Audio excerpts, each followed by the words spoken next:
Welcome to God's Own TV. Almighty God will grant your request. Reactions as AJS corrects Amazing Grace lyrics. Founder and senior pastor of Eternity Network International, also known as Koinonia, in the person of Apostle Joshua Selman, also known as AJS, as he is fondly called, has stirred up multiple reactions over his view on the popular song Amazing Grace. The man of God, who is currently trending all over social media, gave his view about a part of the song lyric that didn't sit well with him in the video.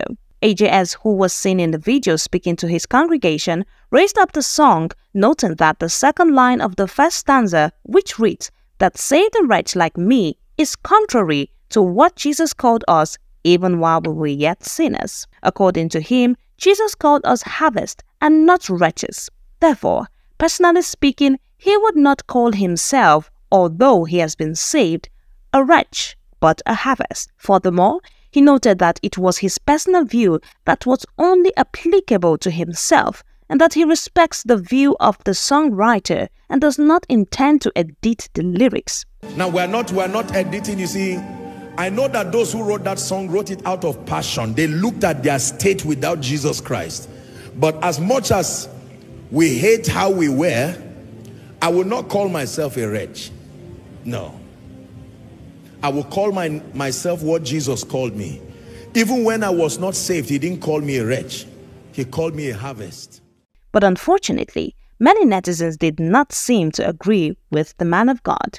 Disagreeing with AJS, Martins Osaze wrote, "I'm wondering what kind of spirit entered this man. He used to be sound, but I wouldn't say that anymore. In Revelations, Jesus calls a minister of the gospel wrecked, naked, and blind. Now he claims Jesus didn't say that. It's well." Chisom Nazu also wrote, "I deeply respect this emoji, but this is not what you think it is. A sinner is called a lot of things in the Bible. Let's stick to the cross of the gospel and forget all these remas from contextual metaphors or synonyms." Shagun Ben Ajayi, who also didn't agree with the emoji, wrote, "There's nothing wrong with this lyric.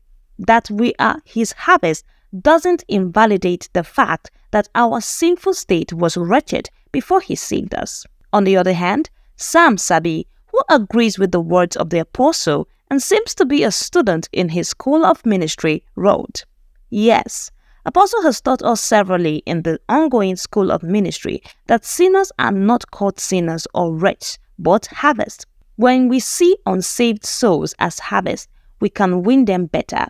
Nobody has the right to classify a fellow human sinner. Jesus did not do that." Another netizen, identified as the ideal man, accused Apostle of being proud to not identify that he was once wretched. In his words, he wrote, "This is a recipe for pride. Ignoring the wretchedness of sinful man causes man to not appreciate the work of Christ on the cross. May the Lord help his church." Meanwhile, Ablis' son, who supports Apostle, wrote, "Moral of this story: there is power in our words."